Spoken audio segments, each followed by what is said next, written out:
Aujourd'hui, nous sommes le vendredi 28 novembre 2025 et l'on se retrouve pour les chroniques de Vénus, ta guidance sentimentale.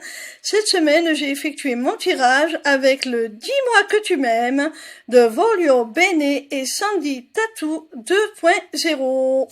Alors, j'ai modifié sur les photos des cartes certaines illustrations parce qu'elles étaient un petit peu trop explicites pour certaines plateformes, certains réseaux sociaux et que je ne voulais pas que mes vidéos y soient strikées.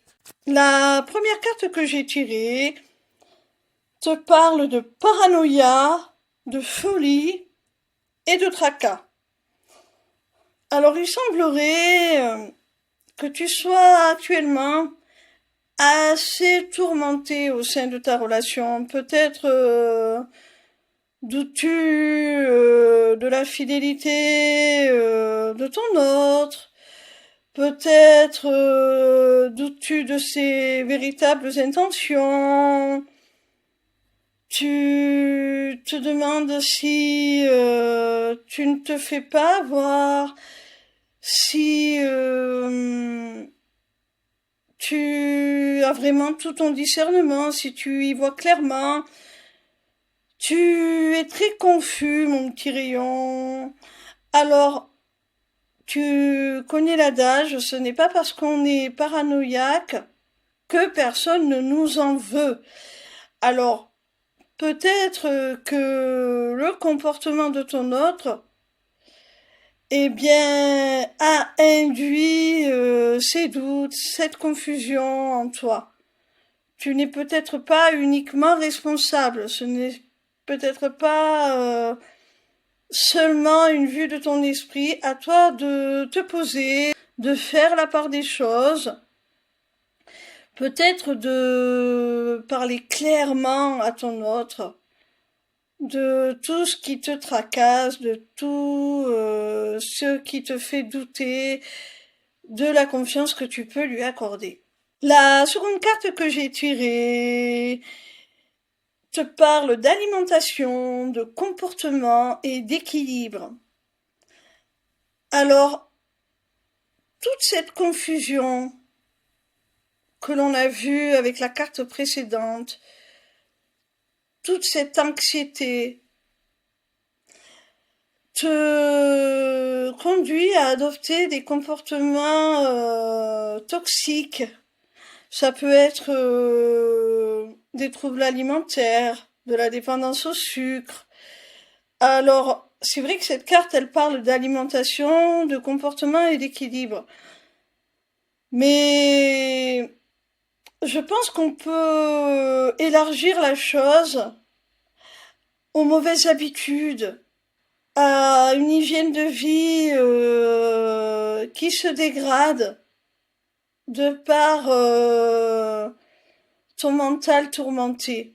Tu compenses par d'autres choses qui peuvent te porter préjudice, des mauvaises habitudes qui à première vue te réconfortent, mais qui sur le long terme pourraient te faire perdre l'équilibre. La troisième carte que j'ai tirée te parle de trahison, de secret et de déception.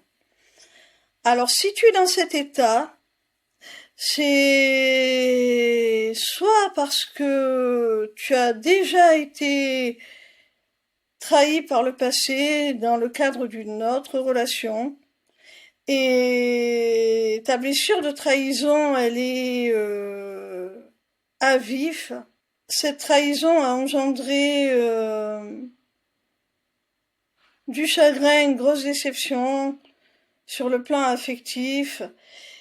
Et ce qui a renforcé ce sentiment de trahison, c'est que l'on t'a caché des choses, on a agi dans l'ombre. Cette carte nous parle de secret. Et soit ça s'est passé comme je l'ai dit précédemment, au sein d'une relation précédente et maintenant ça te met en état d'alerte, on va dire, d'hypervigilance. Soit c'est déjà au cœur de cette relation, ton autre a peut-être déjà fauté et aujourd'hui tu as peur que ça recommence. Dans un cas comme dans l'autre, il est possible que ton autre te cache certaines choses, puisque je le répète, cette carte nous parle de secret. Et bien, ce qu'on ne sait pas, ce qui est dissimulé, ce qui est caché, laisse place tout simplement à l'imagination. On peut y mettre ce que l'on veut, on peut interpréter de mille et une façons ce qui n'est pas dit, ce qui n'est pas montré. Donc,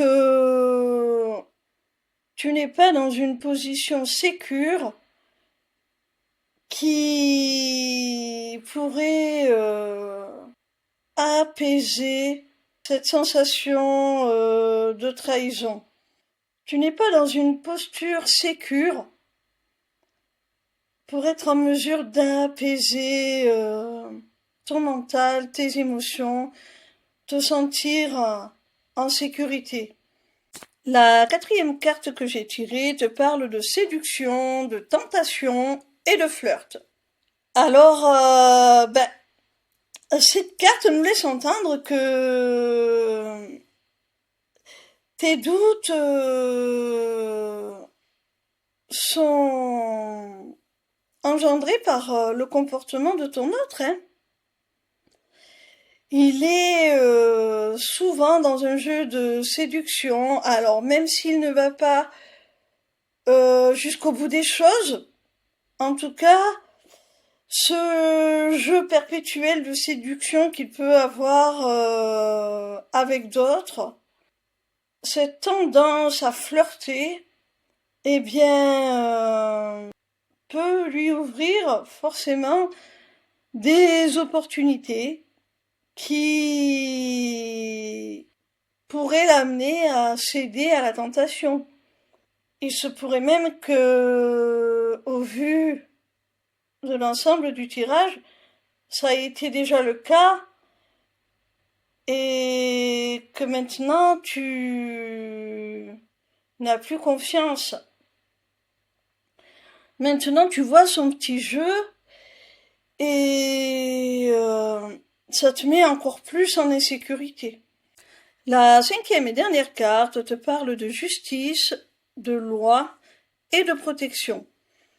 Alors, je pense que là, mon petit rayon, tu vas enfin prendre la décision qui s'impose pour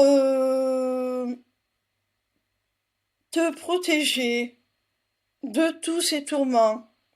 Alors soit tu vas mettre un terme à cette relation pour te diriger vers quelque chose de beaucoup plus serein, vers quelqu'un en qui tu pourras vraiment avoir confiance. Soit tu vas confronter ton autre à ses mauvais comportements, à la posture dans laquelle il te met, c'est-à-dire que forcément il nourrit en toi le doute, le manque de confiance en lui. Donc, d'un côté comme de l'autre, soit en mettant un terme à cette relation, soit en confrontant réellement ton autre à la réalité de ce qu'il te fait vivre, eh bien tu vas rétablir l'ordre, l'équilibre entre vous. Tu vas rétablir la justice, l'équité, parce que ce que tu vis, ce n'est pas juste. Et c'est possible, si tes doutes, tes craintes sont infondées, Eh bien, que cette justice, cette équité soit le symbole de ta clarté mentale, de ton discernement retrouvé. Tu vas pouvoir faire la part des choses et comprendre ce qui est induit par de mauvaises expériences passées et la réalité. Honnêtement, je pense que tu ne te fais pas d'idée